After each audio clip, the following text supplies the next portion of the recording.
Good evening, everyone. My name is Maya Burrell. I serve as the Vice President, Social and Volunteer Programs of the UCLA Black Alumni Association. You can follow us on Facebook and Instagram, our social media pages, and you can also find out more about us by going to our website at uclablackalumni.org. You do not have to be a Bruin to join us, and we encourage you to become a member and a donor in 2021.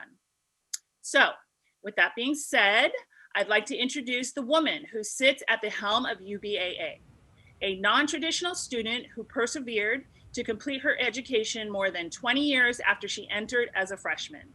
She's the former UCLA homecoming queen. She's my soror, a member of Sigma Gamma Rho Sorority Incorporated, and she's also co-owner of LP Productions, which is providing the virtual production support for this weekend's events. Please welcome our amazing Madam President, Michelle Johnson. Hey, everybody. Welcome.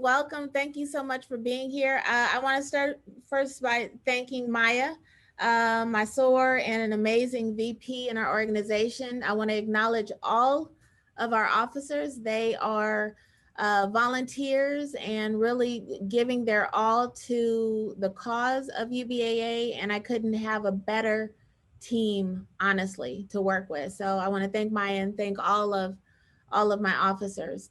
My name is Michelle Johnson, or MJ, as folks call me. I'm the presiding president of UCLA Black Alumni Association. And on behalf of our officers, our board of directors, our members, our donors, our community partners, I want to welcome you, deeply welcome you to this Social Justice Summit. We're so glad to have you guys here, and we appreciate your participation. I have to say, I start off always, I'm highly, highly biased. I believe that UBAA is one of, if not the best, Black alumni associations in the nation. So I'll just throw that out there as we get started. For those of you that don't know, UCLA Black Alumni Association was founded in 1968 with a mission of being a source of support and networking and engagement for our alumni and our greater community, as well as providing much needed scholarship for incoming African-American freshmen. We have been very successful in that. We're very happy to see that people see us as good ground to pour into. And so just in 2020, we were able to raise well over $1.5 million in scholarship funds. So very happy about that. What we do want you guys to know is that Black Bruins and Black Bruin alumni have been involved in some of the greatest movements, accomplishments, advancements in social justice throughout history. Whether we're talking about Angela Davis, Jackie Robinson, the Freedom Fighters, Bunchy Carter, things like us, working towards the divestment from South Africa, or us, fighting for greater representation on UCLA campus. Black Bruins and Black Bruin alumni have been there always, period. We're in the heart of those things. So as we move out of what I think we can all agree has been one of the most disruptive years in recent history, if not in our lifetimes, we move into 2021 and we're hopeful. We're hopeful on a great many things, but we still have to be, especially given what we see these days, we have to be sober in our expectation. And that's what brings us here. Social justice does not happen with just a changing of a president, much as we wish it would be so. It's achieved by the sheer will of a community that's focused on, education and organization and making sure that voices are heard. And UBA takes that responsibility very, very seriously. So we're here now. We're at our third Social Justice Summit, despite COVID, despite the craziness of this entire week and the things we've witnessed in this country. And we're determined to make an impact in 2021. And throughout this 4 days, we appreciate your participation. We appreciate you coming to listen, but we really want to encourage you to think about how and where you can make an impact. Now, if that impact comes through partnering with us, great. If it comes with you doing something in your community, fantastic. We personally, as a volunteer organization, we couldn't do this alone. So we really do find strength in the partnerships that we forge with our fellow alumni. Today's event highlights a partnership that we've been working on with UCLA with UCLA Lambda Association. This past summer, we were fortunate enough to have the LGBTQ Resource Center present a workshop at our board retreat. And that was entitled Creating Safe Spaces for All Bruins, Catching Up with LGBTQ and Non-Binary Cultural Changes. And yes, UBA needed some catching up to do. We admit that. So they helped to enlighten us on, the definitions and the different gender identities that there are, so that we can be more informed and more understanding of the plight of transgender LGBTQ people. So that brings us to tonight. And we're super excited to have this conversation around Black trans lives and gain a greater understanding of the specific inequities and the injustices that they face, both outside and inside, inside the Black community. Let's keep it 100. And then hopefully we can come out of this and be more understanding and able to be more empathetic to the plight of our fellow humans. With that, I would love to turn the stage over to Lambda's co-president, Jade Rivera. Much appreciated, and thank you for your warm welcome, Michelle. My name is Jade Alicia Rivera. My pronouns are they, them, theirs, and we, our, ours, and I'm the board co-chair for UCLA Lambda LGBTQ+ Alumni Association. Social justice is infused into Lambda's origins, foundational documents, policies, and volunteer leadership culture. We acknowledge that white supremacy, patriarchy, misogyny, ableism, ageism, and heteronormativity are deeply pervasive. And we continually renew our commitment to diversity, equity, inclusion, and anti-racism in the LGBTQ+ community at UCLA and beyond. Though we are in the virtual environment, we would like to acknowledge that the land UCLA resides on is the original homelands of the Gabrielino and Tongva peoples.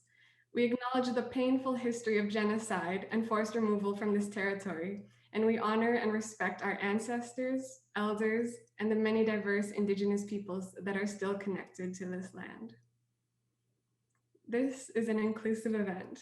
While we invite everyone in all stages of their learning, anti-Black racism, transphobia, or homophobia of any kind will not be tolerated.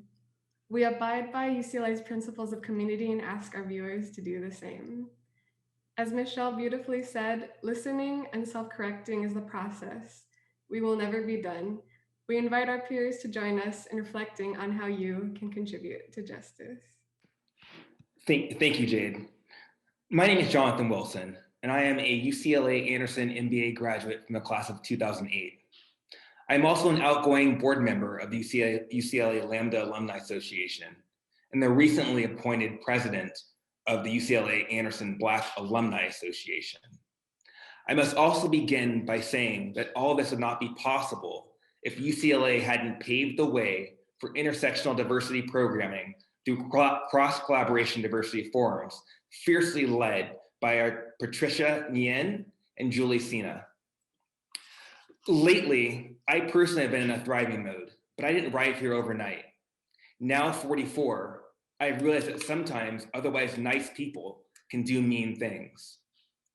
As a Black gay man, I have been verbally and physically attacked because of who I am, and unfortunately, the worst offenses were committed by former family members. After many years of working past my issues, I decided a couple of years ago that I had to cut ties with 18 unsupportive former family members. Now I consider them only blood relatives. My story is not unique. We as LGBTQ+ people have to sometimes redefine what family means and who is in that bucket. The people that you are going to meet today are also successful and thriving in their own lives with untold stories and perspectives. Our goal tonight is to remain in a state of curiosity with each other as panelists, hosts, moderators, and audience members so that we collectively can take one step closer to helping our Black community truly embrace all aspects of those who are part of our community, with a special emphasis on our Black LGBTQ plus identifying brothers and sisters. I applaud each of you in the audience, on the virtual stage, and behind the scenes for being here tonight. With that said, let's introduce our panelists. Our first panelist is Jenn Wells. Jenn, do you want to give a brief bio for yourself? Hi, everyone. I'm really honored to be here and really surprised to see some really great familiar faces in the crowd. So that's wonderful. I am from the class of 2007, got my bachelor's degree in American literature and culture and a minor in education studies at UCLA. I went on to do my master's at NYU in higher education administration. And after a 12-year career in student affairs in higher education, doing social justice education work and student leadership building, I am now working at Marlborough School in LA as their inaugural director of equity and inclusion, really supporting a 7th through 12th grade girls school, one deeply steeped in privilege in thinking about how do they want to be leaders in this world related to diversity, equity, and inclusion.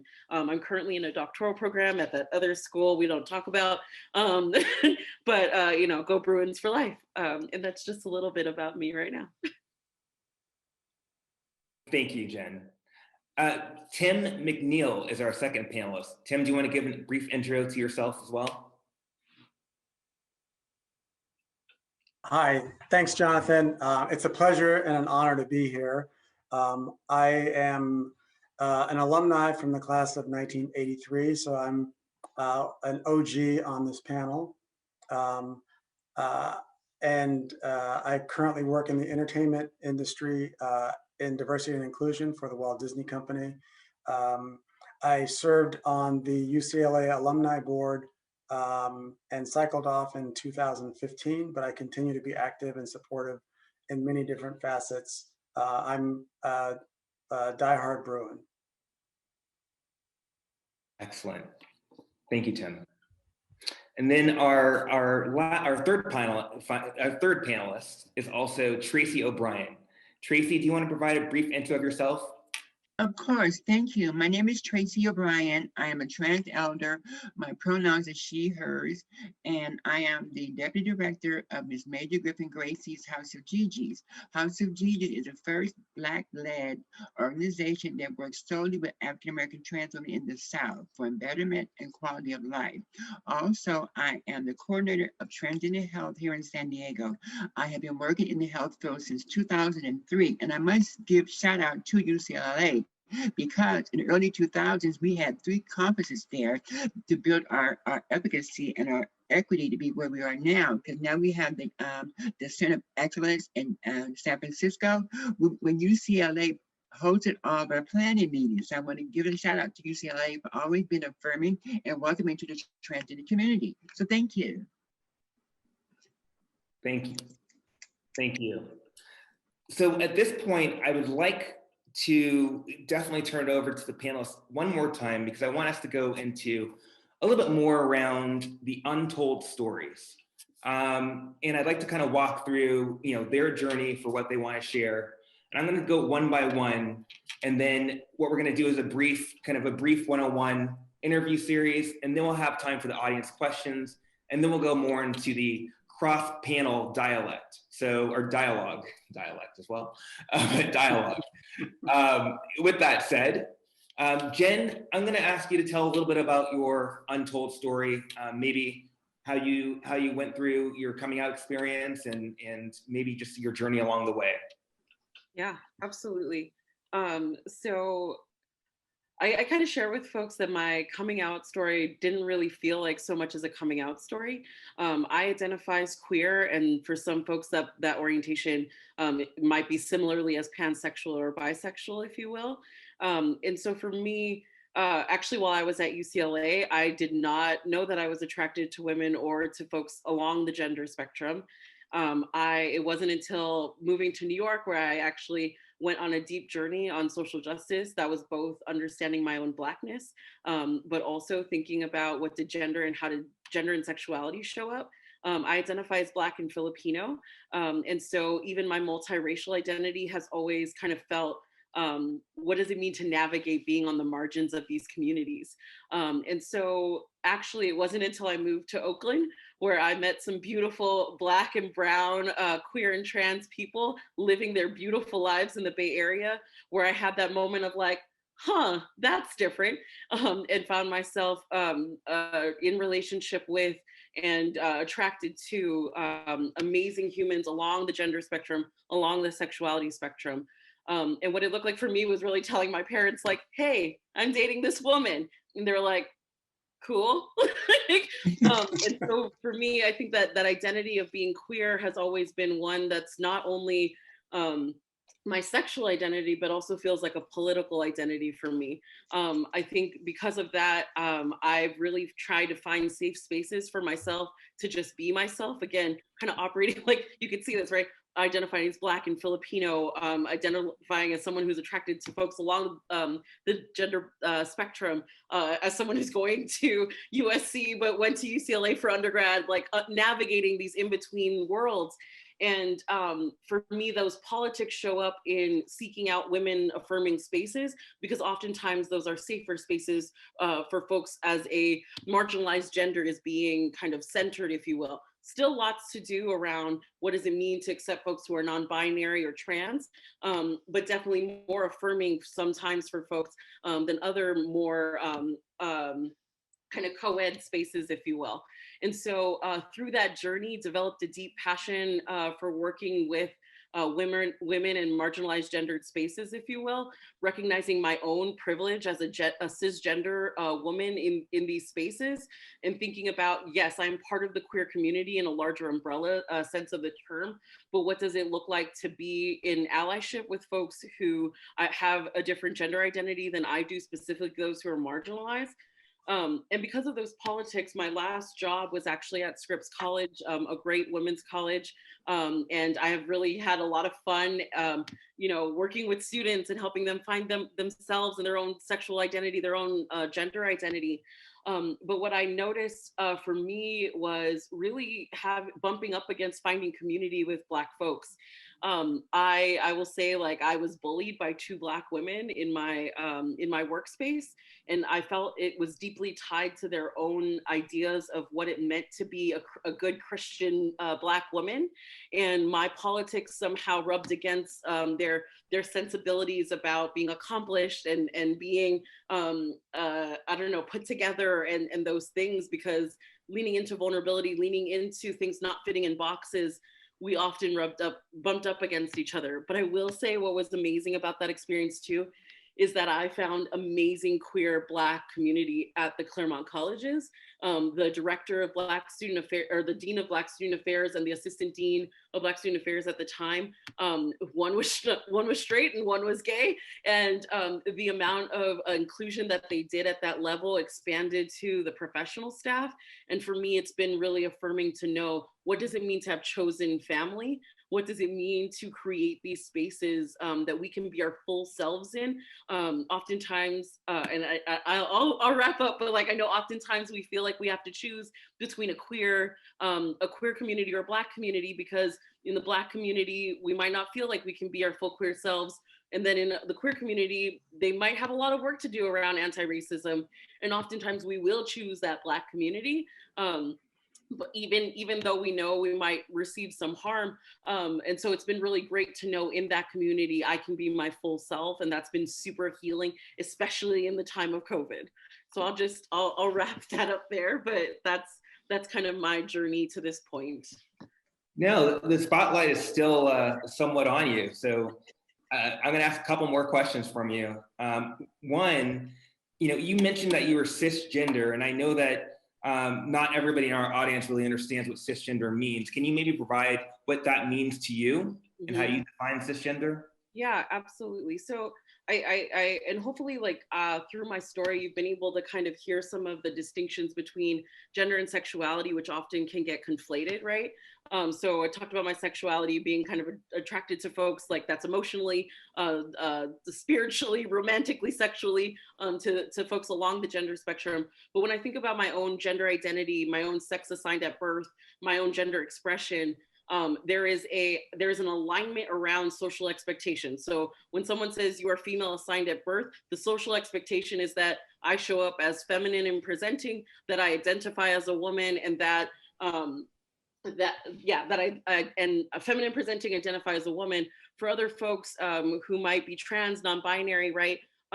There's a social expectation that doesn't work for them, that's actually been defined outside of who they are, and that alignment is self-defined, right? They're aligned for themselves, and so they might identify as female assigned at birth, similar to me, but they might be masculine presenting and still identify as a woman, or they might be feminine presenting and identify as non-binary, right? So those are different aspects of that show up for gender, and those are really important things to think about, especially as we think about how do we be inclusive. I know that my experience as a queer woman, a queer Black woman, is very different than folks who might also identify as a queer Black woman, but be more masculine presenting, right?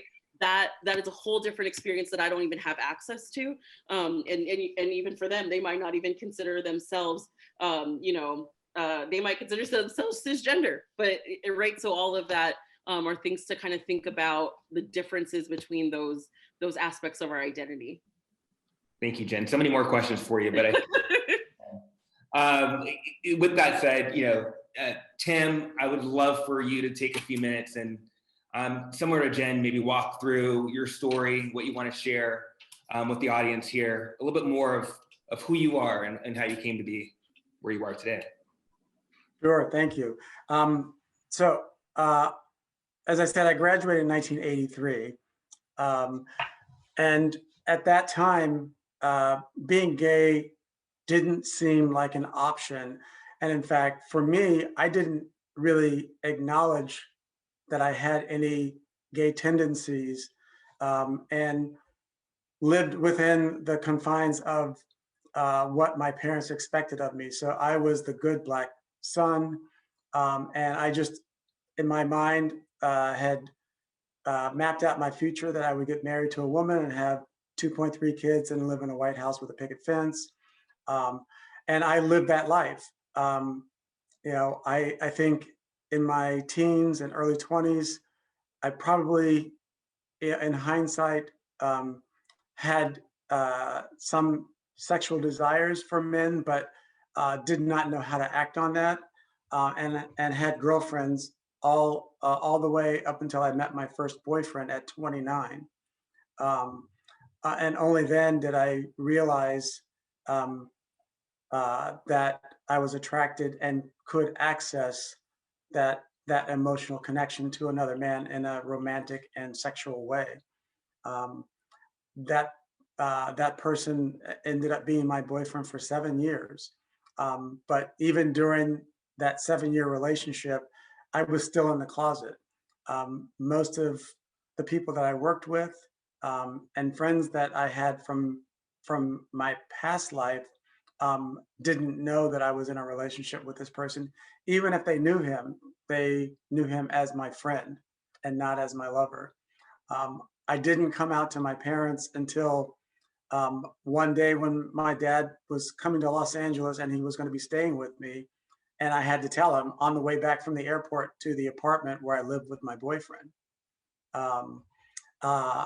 And it was an enlightening conversation in that when I told him, he was totally fine with it. But I asked him in the form of a question, "You know I'm gay, right?" And he said, "No, I didn't know, but your mother might have." As soon as I got home, I called my mom and I told her, because I wanted her to hear from me firsthand. And she said, "Oh, I've known since you were 5 years old." Mothers know, I guess. It still was a journey for me. And even today in 2021, I'm married, happily married to a man. We've been married for almost 5 years. Thank you. But I'm still cautious about who I share that information with. I'm out at work. All of my friends know that I'm gay. But for someone that I don't know that is new in my life, if there is some judgment that I think that they might have that is not accepting of it, I may not share that with them. So, yeah, I'm still on my journey. So when you say that you may not share that with them, have you encountered situations where you've heard people make comments that have led you to be more, I guess, withdrawing from them? Well, not necessarily. I think a lot of that is in my head as well, where I project onto them what they might think of me. So I've been pleasantly surprised more times than not when I've shared my true identity with someone that I had some hesitation to share that with, that they're like, oh, that's great. I have a great example of that. I was on a flight coming back from New York. I was in business class, and I was sitting next to a very conservative looking white man. And we started a conversation, and I was very cautious about what I shared with him and what I didn't. We talked about work. We talked about very superficial things. And then I just decided that I don't know this person. I will never see him again in my life. And I decided that I would just be myself. And I told him that I was gay, that I had a husband, and he lit up and told me, he said, oh, wow, my son is gay, and I would love for him to meet you. He lives in Los Angeles and doesn't really have a community. And what that taught me was I can't project my own insecurities on other people. I just have to allow them to get the information and deal with it in the way that they can. More often than not, especially living in the bubble of Los Angeles, you're going to find people that are going to be very accepting. Right. Now, tell me a little bit more around your experience with the Black community in terms of whether you felt, they've been accepting of you. It may have been more in the past, or it may be currently. Tell me more about your experience with that. That's probably a more complex conversation that I have time to go into, but I grew up in Sacramento. I'm the fourth of 6 kids. My father was a physician. My mom was a nurse. We grew up in a predominantly white neighborhood, and I didn't really come into my Blackness until I came to UCLA and found other Black kids that had similar experiences that I had. I'm sure many of you know about Jack and Jill. That was my best resource for connecting with other Black kids when I was a kid. And oftentimes those were kids that didn't live in my neighborhood, didn't go to my school, and I saw them once a month. So I never really had the kind of bonds with other Black kids growing up. So that always made me feel a little separated from the Black community until I got to UCLA. My best friend to this day is someone that I met my first year at UCLA who's Black.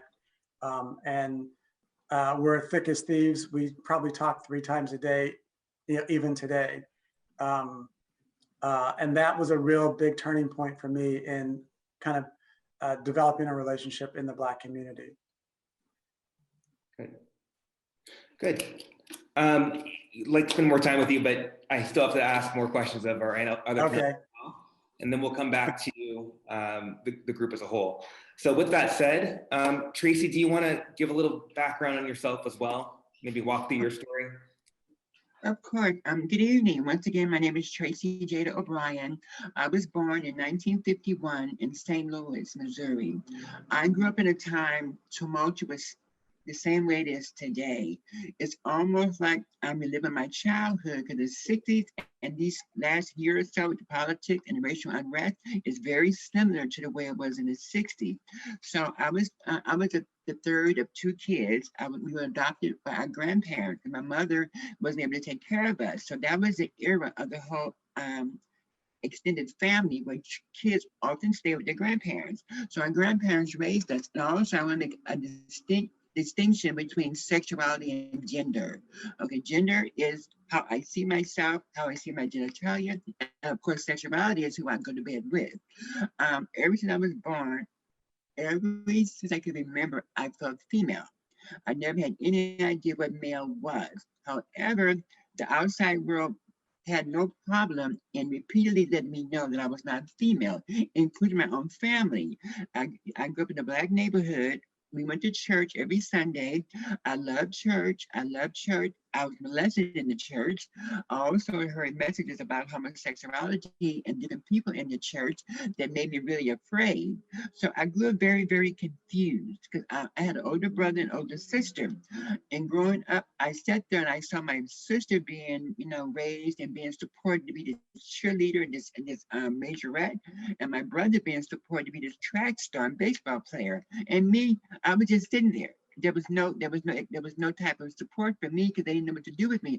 Although they never once said a word. And for me, that was the worst thing that could ever happen because I set the tone for my entire life. Silence is golden. Your gender, who you are, everything. As far as going to school, I run really fast because I've been chased down the street so many times I could not to remember.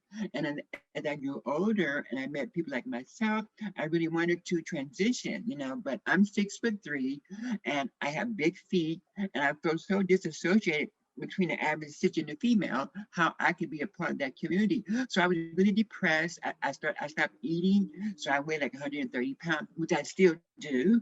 I weighed like 130 pounds. I'll be 70 next year. But we began to express ourselves. Then back in that era, we very posed-like. We began to wear bell bottoms, pea coats, and these ski caps on the back of our head, and just sauntering downtown by the bookstore, and there was a gay coffee house. We would go down there and hang out and stuff like that. But when we left, folks would follow us and chase us with bottles and bricks and throw bricks at us. Every night we went out, that was a repetitive action. And one more thing, my brother, who's passed now, God rest his soul, he absolutely hated me. And he's 1 year older than I was, and he made my life a living hell because he did not accept me, and therefore I was the wrong person. So I grew up feeling that I was the wrong person, Then when I finally did run away in 1970 to San Francisco, after being treated so poorly at church, in my family, in the community, I just had to run literally for my life. And I started to transition, and then we talk about making family, and that's what we tried to do. But I soon realized hurt people because we're all sitting there trying to identify, trying to come to terms with our gender identity and our sexuality and how to live that appropriately. Now, this is the early 70s, so I'm the blueprint for what is called the fishy queen. The fishy queen is a person who's transgender, who's privileged. Let's talk about privilege. The only privilege the transgender community we wanted to have was the passing privilege.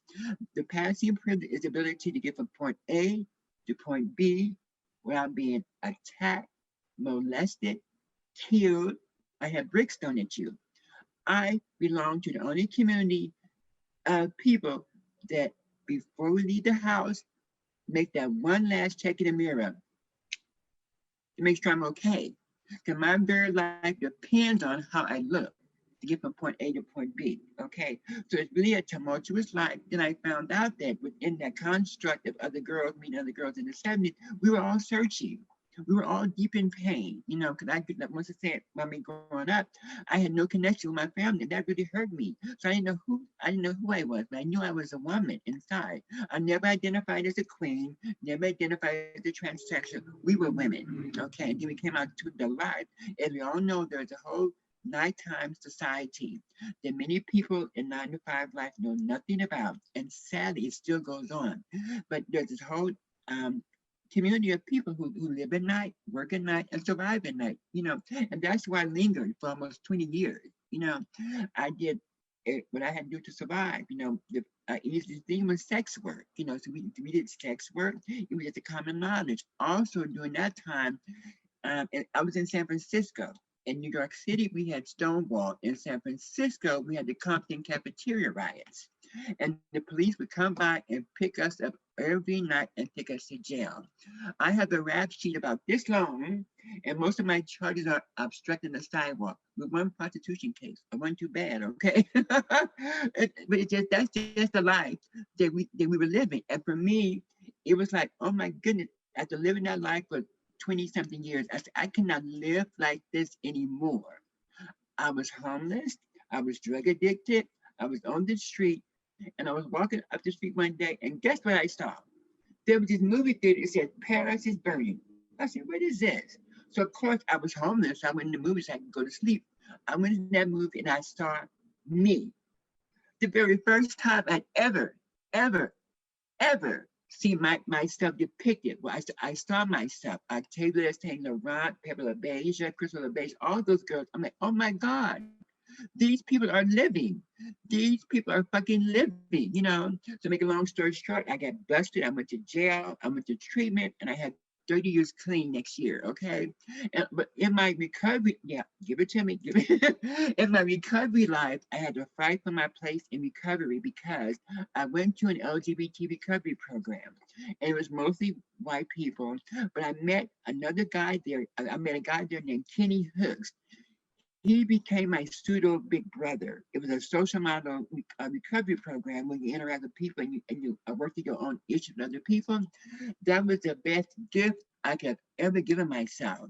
I'm back united with my family. We're close, we're really close now. A lot of people have passed away, but we're really close now. But as I became, when I got clean and sober, I wanted to be a nurse. So I had to put a part in because of my record. And I had wrote the paper to send to get a pardon from the government, and they said by no means would they ever want to approve me to work with sick people, you know, and that was the first thing. Then I said, okay, I'll be a token operator. So I went to the training class, I had the token interview, I got hired and went to orientation. All these folks were sitting in the room. I'm the only person like myself in the room. I was owning my best life, okay? And I was sitting there, and people were calling in for their interviews. Everybody was gone. I was sitting there by myself.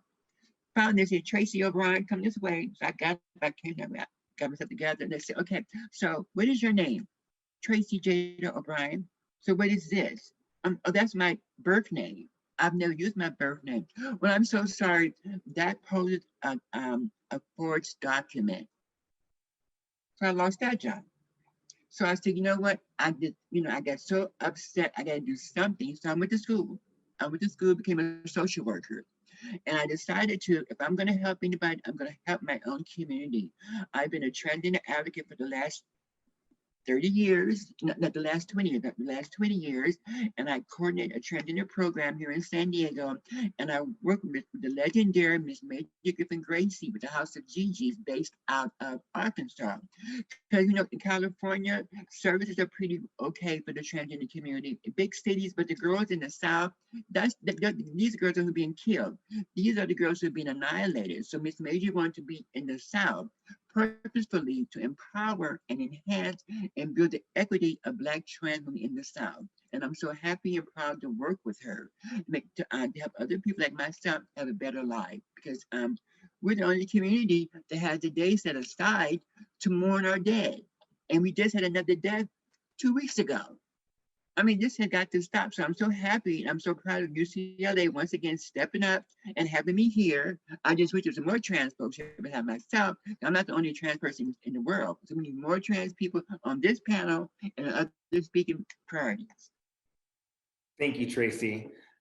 I know that you have a presentation as well. Let's do the slideshow now, if we can.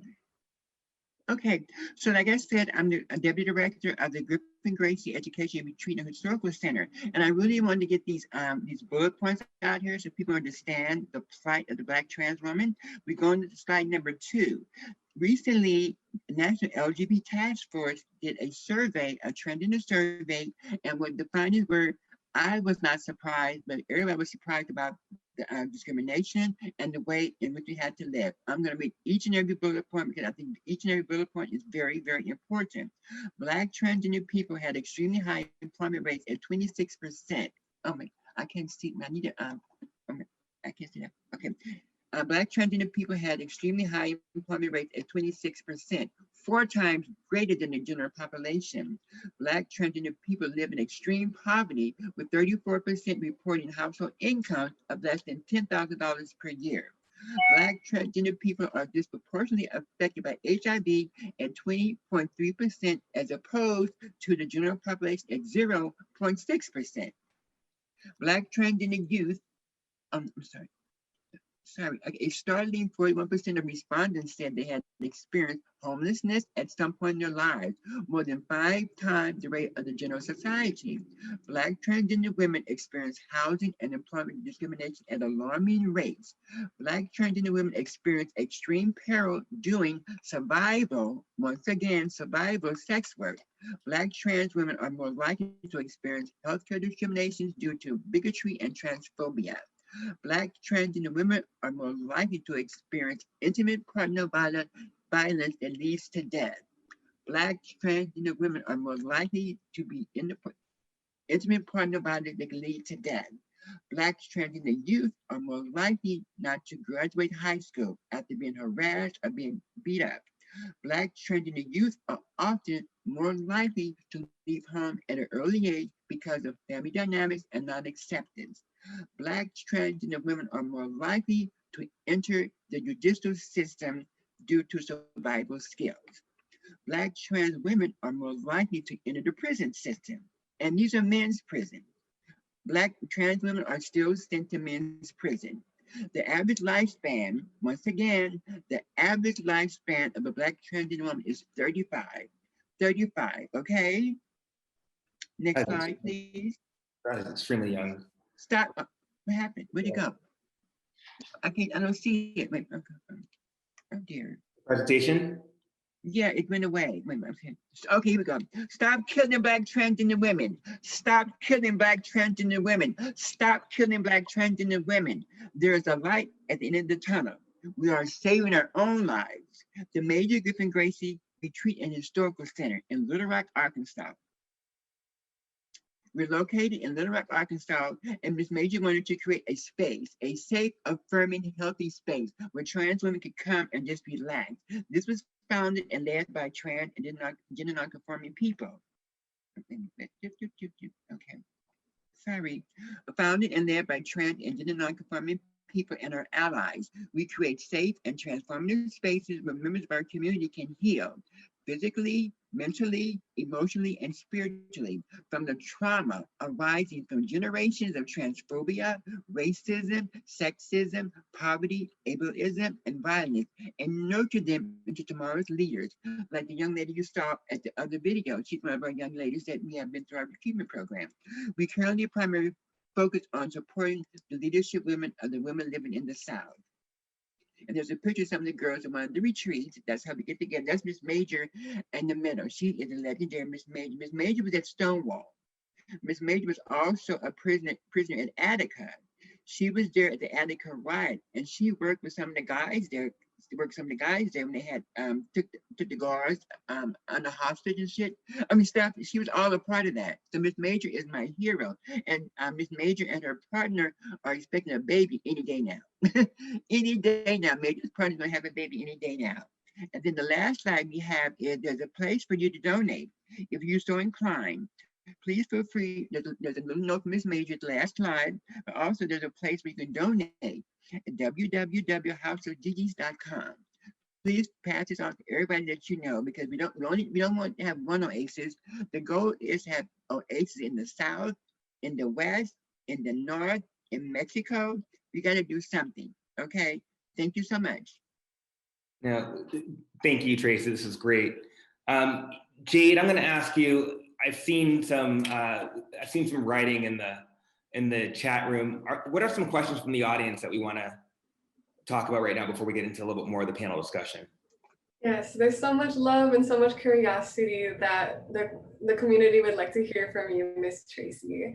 So could you talk more about what you're seeing today versus what you saw during the civil rights movement? Shocking parallels, but also very different times. How has your experience been today, especially having lived through that time? We're fighting back. We're fighting back. During that time, Martin Luther King led the movement, and it was nonviolent movement, pacifist, turn the other cheek. And then we had the Black Panthers, we had Malcolm X.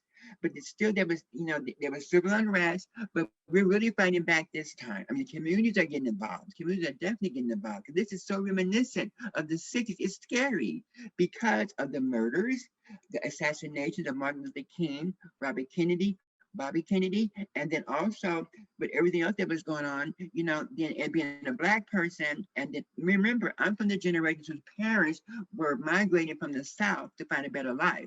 So I'm the second generation from our slave ancestors. And I'm really proud of that, because my grandparents moved from Mississippi to St. Louis to Chicago to make a better life. There was so much going on. Blacks were trying to get their foothold in the door, but a foundation with the church and with their families, and all the time, all this other stuff is going on. But I must say, my grandparents kept all that from us, although we still found out. But they were so nurturing us, they kept all that from us. But then also must say, on behalf of my grandparents, they loved me. They loved me. They just didn't know how to love me. And that's why visibility is so important. And that's why I will talk and talk and talk and talk. So people need to see who we are, who I am, and how we live. I am no different than you. Great, thank you. Jade, do we have another question from the audience? We do, yes. So, as an elder who has paved the way for trans people to live healthier, happier, and more exciting lives that far supersede anything you could have imagined, what is some wisdom you would like to share with emerging activists? Oh my goodness. What I would like to share is meet people where they are.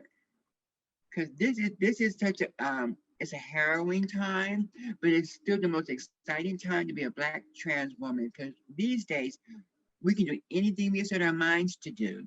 Visibility is important. However, with visibility comes attention, and people look at you. Like I said earlier, one of the biggest accomplishments that a trans woman could do is to attain the passing privilege. Once again, the passing privilege is the ability to live her life, go to work, go to school, have a relationship, and just not have any problem whatsoever.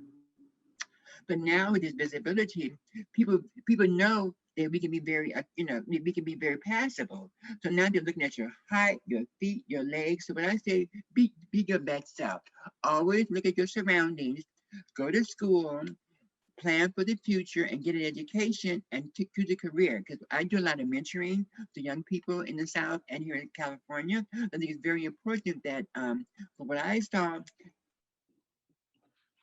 I'll be 70 years old next year, and I have like maybe 4 friends from that era who made it through. All we ever wanted to do was be ourselves. All we ever wanted to do was live our best lives. So I'm here to make sure that when a trans person comes in for transitional care, that they're treated appropriately, they're not misgendered, and they're doing a wonderful job in caring. But most importantly about meeting our young activists and our young community, meet them where they are and listen. Listen. Thank you for that. Jade, maybe one more question. If it's for the, do we have any questions for Jenn or Tim? And then if not, then I'll go into some additional questions I want to ask. There has been so much love in the chat, but that is all of the questions that are specific to Tracy, Jenn. Okay, great, thank you. So I'm going to ask, all the panelists this, and maybe I'm going to go back actually and just ask a question to Jenn in particular. Jenn, you said that you work with Marble School, 7th to 12th grade. What are you seeing just in terms of how we're working with these, what the students are going through now in terms of communicating or navigating the Black community, and perhaps maybe their sexual identity? Yeah. What are your thoughts on that? Great question. And I think, I don't know about you, but when I look at like, when I'm on LinkedIn, I often see people talking about DEI issues as if you are a woman or you're part of the queer community. And what we need to realize is like, there are many people who identify as both, right?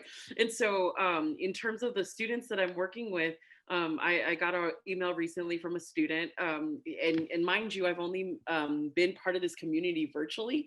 And so she wrote me an email and she was like, hey, Ms. Wells, like I wanted to write to you because I wanted to know, she was a Black student, do you know if the Alliance group has a lot of Black students in it? And I was like, oh, that's interesting. And she was like, yeah, I'm not out, and I'm finding it hard to find community within the Black student organization. And I was just wondering, are there even any Black people in the student group? And for me, it was really reminiscent about my years in higher education, where I saw a lot of students who are Black and part of the LGBT community really have to choose between, do I want to, or like, do I feel safe in the Black student organization? And if I do go to the queer student organization, can I be my full self? And have they worked through their own issues around racism? And we're predominantly white spaces, or even white male spaces, for example, right? Like a lot of white gay men dominated spaces when they're looking at queer spaces. And so in my experience with working with student leaders, oftentimes, like even when I was at Mills College in Oakland, another women's college, they created their own like BIPOC student, queer student group, because that was the safest space for them that could exist outside of these like specific organizations that were already existing. And so I think like for me, what I see from our youth is really thinking about like, how do we create, and you know, I talked about this earlier, how do we create spaces out of these binaries that we've been taught, right? And we separate gender and sexuality, we separate race from these conversations. And what does it mean to have a Black space where everyone's gender identity and their sexuality can be welcomed and centered, right? Like when so for example, I teach my students, right? They'll be like, oh, Jen, can we have a date auction? I was like, cool. How are you going to do that, given that many people have different ways that they, orient to the world? Like sorry, not a date auction. I would stay away from that, but more speed dating, right? And they're like, so how are you going to pair people? How do you want to do that? Because they're like, oh wait, I was only thinking about like men and women dating. And I was like, yeah, I know. that's why we're talking about this, right? And so I think oftentimes we're trying to create community, but we haven't really dug into the ways we're excluding others because we're focused on one specific part of our identity, when in reality, what does it mean to be Black? We ask that question a lot. And those of us who are identifying as part of the LGBTQ community are definitely living Black lives. Great, that's powerful. I'm going to ask all of the panelists this question, and it's really more around the Black community, kind of just identifying what are the challenges for LGBTQ plus people within the Black community. So, and maybe Tim, you know, from your experience, what you're seeing, maybe what you're hearing, I'm going to start with you, Tim, in terms of what your thought is first, and then I'll also ask Tracy and Jen as well. Okay, and I apologize. We had a power outage, so I'm in the dark with a little candlelight. So as I alluded to before, my experience with the Black community, I felt very disconnected for a big part of my adolescence. I mentioned about Jack and Jill, and we went to an AME church that was on Sundays. But the more I kind of came into identifying with my gayness, I realized, or I felt separated even more from the Black church. And even today, most of my negative experiences with the Black community center around or are associated with people that are strongly connected to the Black church. So I always thought of myself as a pretty religious person. Today, I think of myself as more spiritual because I felt this need to separate myself from the structure of a formal church because I just felt like I was being judged all the time, and that's a big part of my negative engagement in the Black community. I've since found ways to create community for myself of primarily other gay Black men who are kind of my core circle of friends. And we share our challenges and frustrations. And a lot of that is about being gay, but a lot of that's just about being a Black man in a society that doesn't respect or support Black men. Wow, thank you. It's great. Jenn, or sorry, Tracy, you want to go and then Jenn?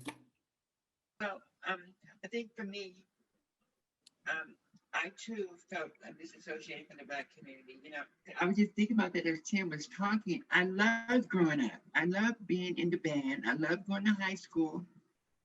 I loved growing up and being a part of the activities in the Black community, the Scouts, Bible study, Bible school. It was fun. It was just that my gender identity was incongruent to who I was. I mean, it's challenging for people to treat me appropriately, you know, even in church, you know, although I was molested in church, but I always heard this awful message in church. So I felt I don't belong here. And then in my own home, the mere fact that my grandparents didn't know how to interact with me made me feel they didn't love me. So I disassociated with them as well. And then when I came out into the life, if you will, you know, I came with other Black trans women. We just clung together. But what I found was that I'm dealing with other hurt young people who are trying to find their way and trying to figure things out. So we don't have any idea what's going on. All we knew, we ran for our lives. But I just want to say how my feeling, like I said, I was chased. I was called all kinds of names. And even to this day, sometimes when I see an older Black cisgender female, it makes me shudder, you know, because I feel like they're going to say something to me or say something mean to me. I mean, I would be on the bus and they would call me all kinds of awful names. I just understand that. And it hurt me to my core. Other Black folks hurt me to my core. Other Black folks are still hurting Black trans women to their core. Other Black folks are still killing Black trans women. Black people need to understand their emotions and their desire and their feelings around gender identity and sexual orientation. Until that happens, we'll continue to have all these murders. We'll continue to have these awful interactions with each other in our community. I would love to see a time where I can be in an environment and just, you know, and be treated appropriately. Because unfortunately, no matter what you do, some transgender women will never be able to meet an expectation of another person feels a female should look like. That does not mean this person should ever be treated any other way than polite or nice. But that doesn't happen. It doesn't happen at all. It's harrowing being a Black transgender female, especially like I said, growing up, going to school, especially if you start to present your gender differentness in school, which I did. You know, but today these girls are just not going to school because of how they're treated by teachers, how they're treated by other students. And we've got to change that as well. Going to the schools, work with Goodison, going to the schools and make sure things have another outlook. Great. And Jenn, do you have anything? Jenn, you want to tell a little bit about your thoughts too? Yeah, totally. I can definitely connect into the comments around religion. For me, I grew up in the Catholic Church. I want to say it's very different for me to talk about what it's like in the Black community because it's inextricably tied to being multiracial and being raised as a Filipino in a Filipino household in a Filipino community. But what I will say as an adult, when I was raised Catholic, I remember seeing signs of like yes on Prop 8 outside of my church and being like, wait, this unconditional loving God that I was taught about, why are people putting signs up where you can't even go safely to the one place where God loves you unconditionally? It was such a like, and I wasn't even out then. I just was like, that seems so not aligned with what I knew of my church. now as an adult and trying to rediscover what spirituality and religion looks like, I found myself asking my community on Facebook, like, hey, does anyone know a queer-friendly Black church? I got a lot of responses of, here are some really great queer-friendly churches. Here are some Black churches that are awesome. Couldn't find one where there was overlap. And like I said before, for me, I found a great church in Monrovia, an amazing pastor, hilarious. They do amazing work on racial justice using the Bible, right? But when it came to sexuality and when it came to gender, men were ahead of the household, and it felt like it was don't ask, don't tell in terms of sexuality. And so when I'm in women's groups and being like, hey, can I, like, some of you probably don't care that I date women. Others of you are probably like old school and want to tell me that I'm an abomination and pray for my soul. So like, I definitely feel like that absolutely comes up for me. Yeah, so definitely connecting in to those stories. I will say, like, in terms of the challenges with the Black community, I think what's important for us is, and that's kind of present in that story, to see that church use the Bible to really reach out to white folks, to tell them about what does it look like for you to enact racism and how ill-aligned that is with Jesus's teachings. We need to use that same fervor. If you are Christian, and again, I know that there's probably lots of spirituality and religious backgrounds here, but how do we use that same fervor against racism and to interrogate the ways we've conceptualized gender and the ways we've conceptualized sexuality, right? If you have not learned how pink and blue is like wildly binary, that is your work to do around gender. If you have not learned about how heteronormativity plays out in how you talk about relationships, that is your work to do, because you are showing up in community with other Black folks who need you to see them as Black in those identities.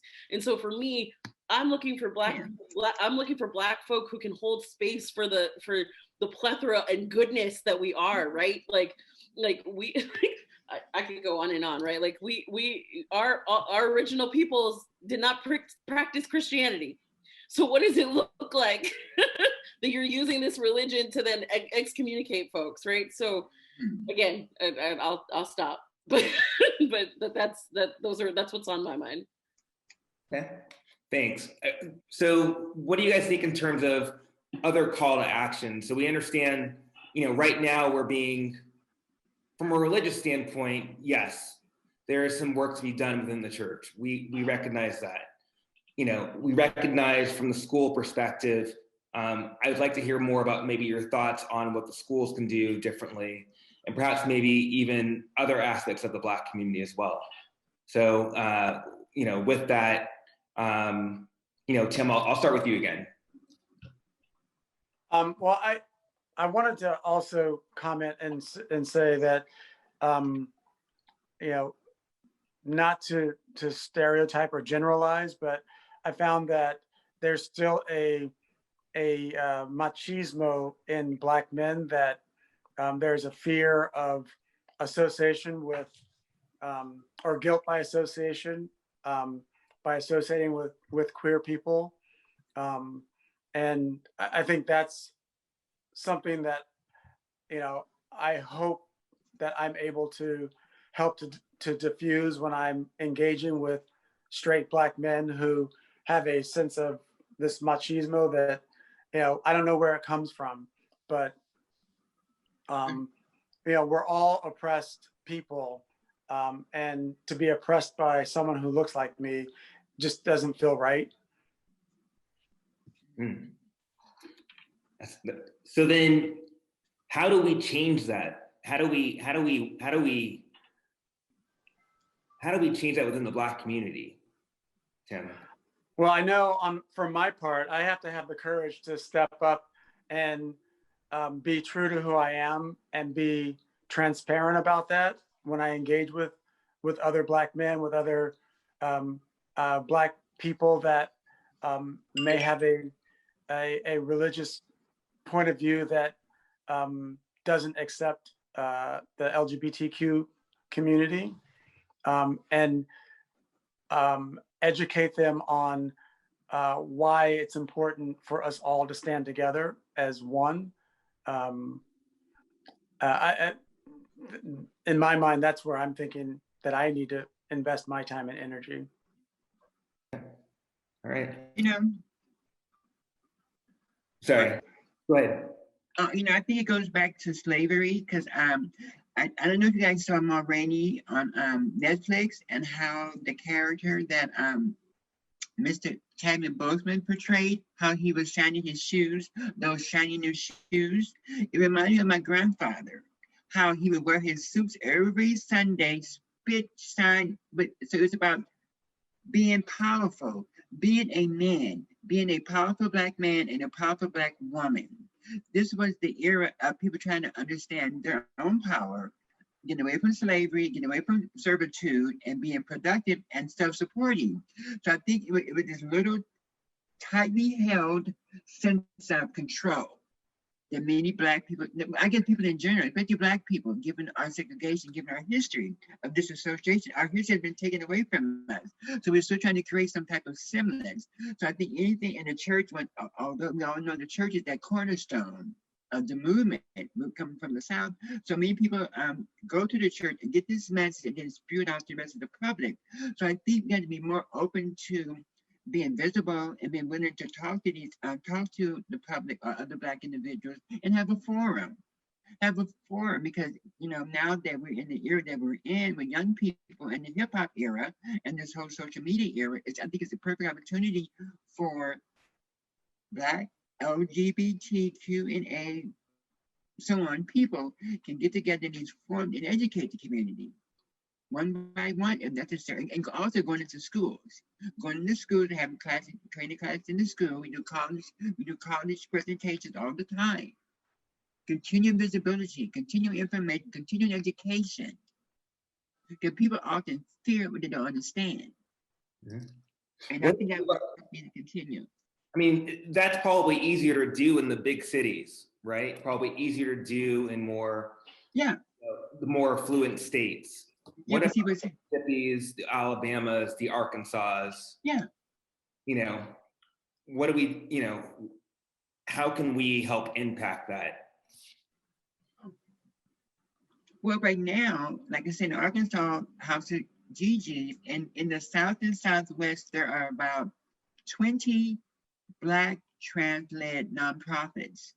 So I think the mere fact of us getting together and being self-sufficient and starting our own organizations, and we do food drives, we do educational processes, so we're visible in our own entity, so people would see us not through their expectation or not through what they heard about who we could be, but they can see us as human beings. Mm-hmm. You know, and oftentimes visibility comes with a price. So it's kind of like a catch-22, you know? Very true. Catch-22. Jen, additional thoughts? Yeah, I'm reminded as I scroll through the pages that we have folks on here, right, who are from Lambda as well, right, who are listening to this conversation and not necessarily identifying as Black. And I think like what I shared about what does it mean for like a Black church, for example, to be welcoming and inclusive and see folks who are part of the queer community, just as that is equally important for folks who are leading in queer communities to think about how anti-racism is practiced and intentionally practiced, right? There are spaces where, you know, if you can't, it's not by accident, right? A lot of folks will be like, oh, I'm queer, so I get it because I have a marginalized identity. And in fact, have not interrogated kind of how does racism show up in the very systems that they're, in the communities that they're doing, right? So like, if you constantly have events that are only geared towards whiteness or only geared towards pop culture, how does that really indicate any welcoming environment for Black folks to feel like they could be a part of that? And so I think what I'll say is, for all of us on this call, how do we think about intersectionality, right? When we think about Black, queer, and trans people, what it means is truly thinking about your own identity. Where does your privilege and where does your marginalization fall in those categories?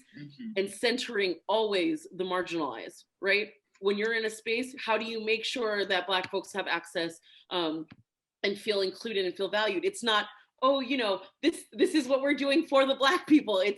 This is our community, and this is our responsibility, and this is the space we're going to hold. Similarly, for those hosting Black spaces, right? What does it mean to be like, everyone's part of our community? We talk about them as part of us, not, oh, those others that we're still trying to include. Like, what does it mean to actively center those voices from get, to make sure that they're represented on your boards, to make sure that you have pathways for it, to make sure that they don't feel tokenized when they're tapped to be represented, so they don't get burnt out as your token person representing those things. I think that those are also messages anyone can take away from who's on this call right now. Excellent.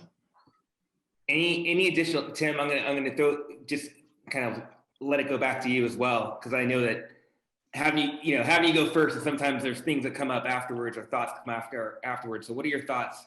Anything else that you want to add to what you said earlier, or what you've heard from Tracy and Jenn? Well, I'm blown away by both Tracy and Jenn, and I love their stories and what they have to say. They're so much more fluent and articulate than I. But for me, I'm grateful for this forum to have this conversation. I know there's still a lot of work to do that I have to do, and a lot of work that we as Black people have to do to embrace one another, and realize that our likenesses are more than our differences. And I hope that that as the Black community, that we find ways to be more accepting of our gay brothers and sisters and trans brothers and sisters. Excellent. And then with that, Jade, I see things in the chat. What are the other questions that we have in the chat room? Yes, thank you, Jonathan. And Dr. Bob Myers in the chat quoted James Baldwin beautifully. We use language in order to control the universe by describing it. But maybe this is a conversation for everyone. How does language not only empower us, but also limit the way that we're thinking about how we navigate spaces in ourselves? I had just had this conversation with someone earlier. I feel like when we think about sexuality, right, we were almost given these terms of how we were supposed to identify. And because of that, I almost feel like a lot of folks feel like they can't even explore the fullness of their identity because of the ways those labels have been determined for us. And oftentimes, and this is my experience, again, as a privileged cisgender human, but also someone who's queer. For me, language in that LGBTQIA+ umbrella has really been about giving language to being constantly excluded from the conversation. And it's oftentimes, like, I know from a privileged standpoint, it feels like, oh my gosh, there's so much language, and how do I catch up, or how do I know what that means? And on the flip side of that, almost like, wow, I don't really like any of those labels, and I'm really annoyed with you that you feel you have to put a label on anything. And those feel like the same. Those are two sides of the same coin of like, I wish we could just be who we are, but until we eliminate these systems that perpetuate sexism, genderism, cisgenderism, heteronormativity, all of those things, we are using these terminologies to either claim space, to give language to things that have not been claimed before, right? And I think like we all have that complicated relationship with these terms. Like I said, I claim queer because that feels good to me, but I know in terms of how I practice my sexuality, someone else might claim bi or pansexual, for example. What's most important is to not assume someone's sexuality, right? Is to not assume that you know someone's gender by looking at them. That's more, like, to me, that's more important. And oftentimes what I teach folks who are seeking to be allies, it's more important that you don't make assumptions about people based on how they look or how their behaviors, because if you start there, the terminology will it will flow and come to you. When you make those assumptions, that's oftentimes when you're gonna hurt someone, or you're not gonna learn what they're claiming for themselves. And so that's I hope that complicatedness is helpful there. Yeah. You know, Tim, do you want to add? Oh, go ahead, Tracy. yeah, I think it's complicated and restrictive. Very restrictive, because that's why I really can catch that question, because I never did like labels. Just because when I got clean and sober almost 30 years ago, I had to pick something. First, I picked Tracy X for my Blackness. Then, okay, so you're transgender. No, I'm a woman. No, for the sake of the movement, you're transgender. No, I'm a woman. But for the sake of the movement, I'm transgender. So I think, especially in the trans community, labels are not often solidified as a person's true identity, because art are so interchangeable. Because there's queen, there's fish, there's all these other terms in our community that we use. And I think for the trans community, we're like a whole different community here with an old set of languages, old set of norms, you know?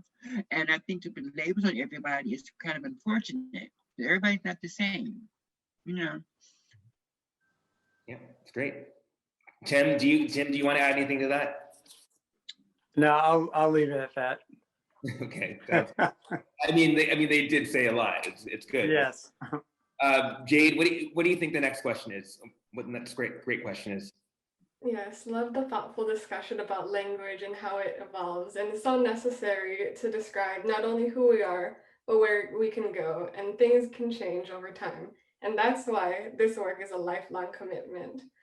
In terms of next question, someone in the chat would love to see the panel discuss visibility versus safety and negotiating what it means for them and their experiences of when to talk about who you really are versus when to hold back.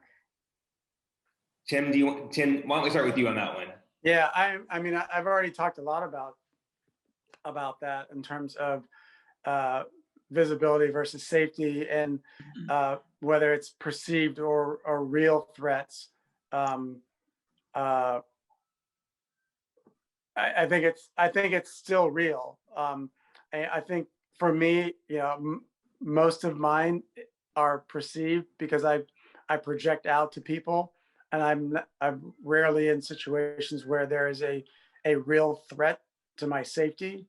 But I think for a lot of Black queer kids and adults, that sense of safety is, or fear of safety is real, and it's a challenge. And I think, you know, that's why it's so important for us as a community to come together and support and embrace our LGBTQ brothers and sisters.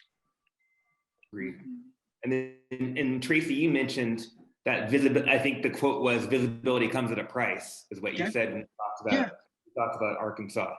You know, Definitely. so maybe what are your thoughts on this? Well, it's important for the trans community in this time of the movement, if you will, that some of us are visible, but also, like I said, visibility becomes danger because of our presentation, because of how we look or how we may sound. That's really important. And also, when it comes to being treated badly, I think it's really awful. I remember walking out the door as a teen, walking down the street and being called a name and had a brick thrown at me. What makes that okay? What makes that okay? So I feel for the young people today, you know, especially going to the young students, feeling unsafe in class, especially like the young queer people, being unsafe in class, being afraid to go to class, and not having any type of support, even from the teacher. The teacher can be phobic, some type of phobia behavior. So what is the kid to do? That's why gay and straight alliance is so important.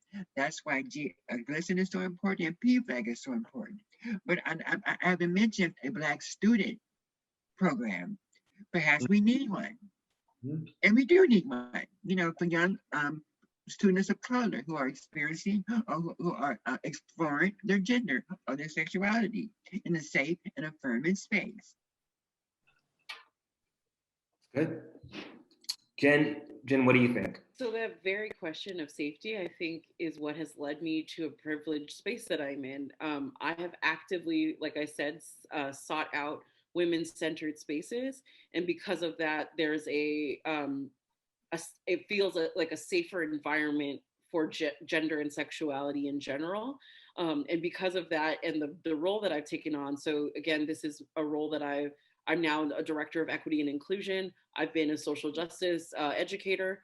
Because of those roles and because of the institutions that I'm in, I feel like it's absolutely my responsibility to take on being in a safe environment to be visible. However, again, like I said, if I was not in those safe spaces, and I hear this from colleagues across the country, they have to ask themselves different questions of, can I share my identity with folks? But I can tell you, because of that safe environment and my positionality within Marlboro, for example, when I introduced myself as a queer Black woman, I had students cheering and telling me, thank God you're on the senior leadership team of our school. I feel so affirmed. And I hadn't even done anything yet. And they're like, I'm so glad that you're present in that leadership role, because I know that now my identity is being considered and there. And so I know that that's a privilege that I have worked towards because of what spaces I've chosen to be in.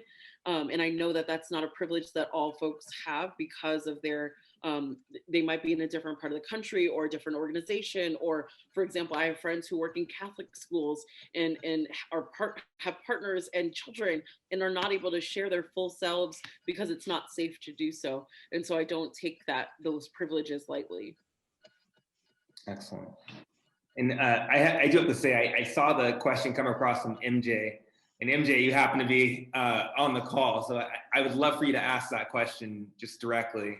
Oh. I think it's for Tracy. Sure. So the violence that we see in the news that happens against trans people, some of it I see or I perceive that it's happening because the trans person is so well passing. They're doing it so well that the partner that they're with is surprised when they find out later that it happened. So it seems contrary to me that passing is the desired place to be, and yet it seems to be the source of some of the violence that happens against trans people. And I wonder, is there a place or a way, and it irritates me because you should be able to live however you want to live. But do you think that it's better for trans people to not, quote unquote, pass in the sense that you're not honest or forthright with your partner about who you are or how you were born or whatever it is? That's a question. Okay, let's unpack that. Let's unpack that for sure. Well, majority of the violence is intimate partner violence. Mm-hmm. These are often men who know our gender and then can't deal with their situation after they've had sex with us the majority of the time. But also, let's go back to passing now. And it's not pretending, it's not imitating, it's being our authentic selves. Mm-hmm. I'm a trans woman, so my identity is a woman. For me to be my true self, once again, so I can live my life unabashed, unmurdered, unattacked. Mm-hmm. Now, I don't know any person who is female identified who does not want to look the best they can look. So I think it's unfair to say that a transgender person's past is doing it too. And you said doing it, okay? We're not doing it, we're living. We're living, we're not doing anything. Mm-hmm. We're being our female self, because we're not born with the attributes, the body shape, the genitalia, the facial structure, oftentimes of who we are inside. Mm-hmm. So it's not about fooling anybody, it's about being true to ourselves. And oftentimes, when it comes to men, we often say, transgender women do not fool men. They come too quick at us for us to fool them. Okay. Deal with that. They come to us too quick for us to fool them. Mm-hmm. They know exactly what's going on. Mm-hmm. Okay. Same way with the gay panic defense. It's a trans panic defense. Mm-hmm. That's why so many transgender people, especially Black trans women, are being murdered. Often, like I said, it's intimate partner violence, and then it's just discrimination, like the poor girl that was killed in Texas last year, Malaysia Booker. Malaysia Booker had an accident, a car accident, where she bumped someone's car. They got out to see what was going on. Somebody clocked her as being not who they thought she should be, and then she was attacked. and 2 weeks later she was murdered. So nobody came too good to them. Nobody came to trick them. They came to kill her. Mm-hmm. Plain and simple. They came to kill her for who she was, you know. Mm-hmm. Thank you for that. Yes, ma'am. Yes, ma'am. I appreciate that question too, because yeah, I appreciate you had the guts to say that. So I admire you, okay? Because I was gonna come for you. That's fine. I was gonna come for you, but That's fine. We gotta be. But this was a place to have that conversation. So I love those kind of questions. And now people who are listening will now know that trans women are not doing their best to attract men. Mm-hmm. We're doing our best to love ourselves. Yes, are you wearing earrings? Are you wearing lipstick? Are you wearing blush? Mm-hmm. Are you trying to fool somebody? Are you trying to convince somebody or something? What are you doing? Being your best you. Yes, ma'am. Being your best you. And let me just say, that's what we wanted in these UBA spaces. Everybody has is just to have authentic conversation. So I have no problem being the one to ask the stupid question. Or that's good, because people think that. I wish people at all. There's an opportunity for all of us to be educated. Absolutely. Yeah, exactly. I appreciate that question. Great. Thank you so much. Yeah. And Jade, what other questions do we have from the audience? Currently, we would love to have the audience pitch in some more questions in the chat. Well, I mean, there's definitely more questions that we can be asking too. This is more of a question for Tim and Jenn, which is interesting because both of you guys weren't really out while you were at UCLA. But do you think that you were navigating certain circles based on maybe some inkling around your sexuality? So how did you navigate UCLA knowing kind of who you were deep down inside? And how did that maybe work for you? What more support could you have needed? Do you think would have been something that could have benefited you more as students? So I'll ask that maybe Jenn first, and then maybe Tim, you go second. Okay. This is a great question. I have to tell you, as a multiracial human who had not really been confident in my Black identity at the time, I was raised primarily in a Filipino community and in a Filipino household. And because of that, when I got to UCLA, when I went to the Filipino table, they said, yeah, we take everyone. And I was like, I'm part of your community. And then because I had not grown up a lot around Black folks, that was not a community that I actively sought. So oftentimes I was still experiencing anti-Black racism in the communities I was in at UCLA. Orientation, RA, Student Alumni Association. These were all the things I was involved in because I was one of 2 Black students, because again, they probably weren't very safe spaces for students who were conscious of their racial identity, right? And again, I say that with love to my to my folks who ran those spaces, but they probably weren't that they weren't spaces that were welcoming or inclusive of Black students at the time. I will say that experience of feeling lonely and isolated and one of the only definitely shaped my social justice journey. And without my social justice journey, I don't know that I would have had the courage to like, especially as someone who's attracted to folks along the gender spectrum, I don't know that I would have had the courage to say, yeah, I think I'm gonna date women now. I probably would have spent my life, because I am attracted to men, just dating men and living a hetero life. But I do think that that's what's impacted my journey. Great. Tim, what about you? To be totally honest, I expended a tremendous amount of energy deflecting any indication that I might be gay while I was at UCLA. I probably went as far as to belittle there was only one person that I knew that in my dorm that was completely out. And I didn't belittle him, but I didn't make it easy on him either. and I regret that. And I realize now that, if I'd had the courage to look in the mirror and understand who I was, I would have had a totally different experience while I was at UCLA. Okay, the question that I saw was the question about how I experienced in the LGBT homes or LGBT spaces. Like I said earlier, I'm 6'3". Everybody sees me. We have an LGBT center here in San Diego. I have volunteered there for almost 6 years, off and on, during the 2000s. And I can still walk in there today, and folks, some of the elders there will look right through me. I don't even exist. I am an advocate and an elder here in San Diego, and people still don't speak to me. Some people that are not Black still don't speak to me. And then we recently had an event happen, because every year we have a transgender day of empowerment here. And one year there was a transgender person who just happened to be a police person. Now we all know that the police and the community, especially the trans community, there's all this dysfunction between the two entities. So we were my goal was to help her feel welcome, help her feel included. So she would tell me how she would, people treat me this way, that way. I said, well, I want to acknowledge you. Can you please come out of your uniform?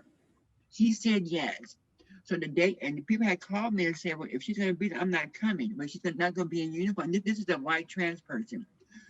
The day of the event, full house, she comes in her uniform. So like a mini disruption happened. And the end result of that was the police are no longer allowed in the LGBT center. And some of the elders, they lost their mind. They cannot understand when that was the case. They cannot understand that. So that goes to show generational differences. The elders in the LGBT community, these are older LGBT elders, white or Scandinavian, whatever, and they still had their mindset that they had, privilege, whatever that was for them. But when it comes to identifying people of color, it is sad. It is so sad, And with that, I must bid adieu. Thank you, Tracy, for Thank you. for that as well. I'm going to go ahead and ask Tim that question, and then I'll wrap it up for everybody. Okay. But if you want to stay 2 more minutes, or you want to leave now, or are you leaving now? I'll wait. So Tim, Of course. go ahead and answer the question, and then after that, we're going to wrap. Give me the question again, please. We have explored how Black LGBTQ people have experienced otherness in Black spaces. Could you speak more about your experience in LGBTQ spaces? I've always kind of lived my LGBTQ life kind of as an independent person, much like what Tracy was talking about being invisible.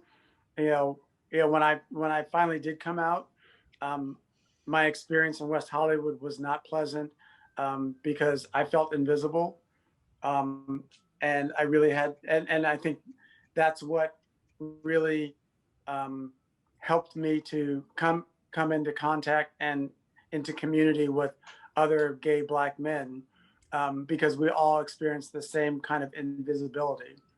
I served on the board of the of the Gay and Lesbian Center for a few years ago. I was the only Black person on the board, and the only other Black person that had been on the board had been over 10 years. And while I think the center does a great job for people of color in the community, there is very little representation. And even as a board member, I didn't really feel like I had a voice at the table there. And on that note, I think there's multiple calls to action that we can work on, just as a larger community. I do want to say thank you to the panelists again, Tim and Tracy and Jen, who unfortunately had to leave early, but thank you all for being here. Thank you to MJ for allowing us the forum to be able to speak, and Jade for your question and answering, monitoring.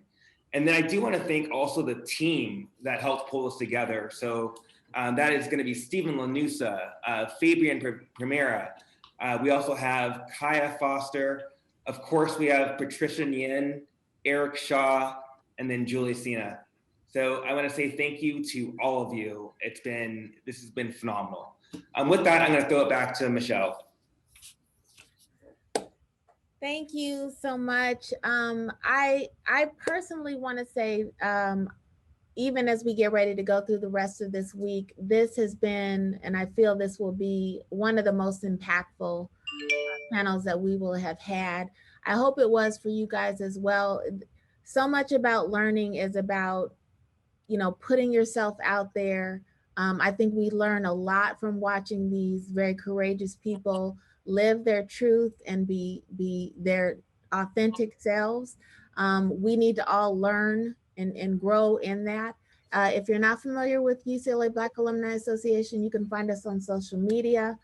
You can check our website at www.uclablackalumni.org. And you can also become a member or a donor, supporter.